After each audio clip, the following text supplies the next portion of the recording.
Are you using the AQL sampling method in your organizations? The AQL method was popularized by the US military in the 1960s, and they had used that method for inspecting bullets. Since then, this method has become popular all over the world, and manufacturers are using it for various purposes, not just for inspections, but also for process validations and design verifications. However, I've seen that many manufacturers do not follow the right steps, and that's why probably they may get it wrong. Hi, I'm Atanu Datta, and in this video, I'm going to talk about the right steps that you need to follow to implement the AQL sampling method.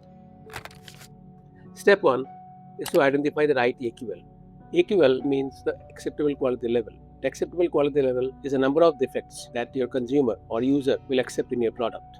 This AQL will vary from product to product, from defect to defect, and consumer to consumer. A lower AQL means a high risk product or a high cost product. The AQL tables will give you AQL levels from 0.065 to 15, but the typical levels will range from 0.1 for a critical defect, 2.5 for a major defect, and 4% for a minor defect. A lot of manufacturers use only one AQL level for inspecting their product, but any product to be defect free has to be defect free from minor defects, major defects, and critical defects. So you should have multiple AQL levels for the same product. Step 2 is to identify the right inspection level.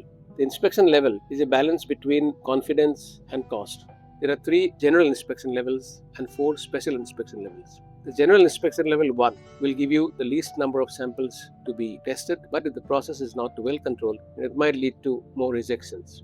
Typically, the general inspection level 2, also known as the normal inspection level, is the right balance of cost and confidence, and this is what is used by most manufacturers.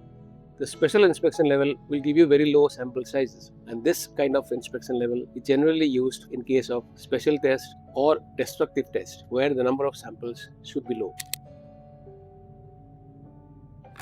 The third step in this method is to identify the right sampling method. Again, there are 3 sampling methods: single sampling, double sampling, multiple sampling. Single sampling means you can reject or accept a lot based on sampling only once.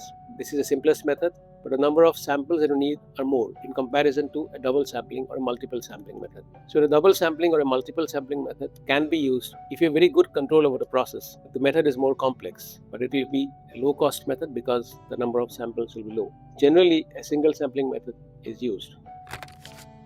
Finally, is AQL the right way to do a process validations? My answer would be no, because the AQL method focuses more on the manufacturer's risks. You should be using this method for inspections after you properly validate your process. For process validations, you should be using some method which focuses more on the consumer's risk. ISO 16269 Part 6 is a standard which you can follow in process validation. This standard uses the concept of statistical tolerance intervals for identifying samples for proper process validation.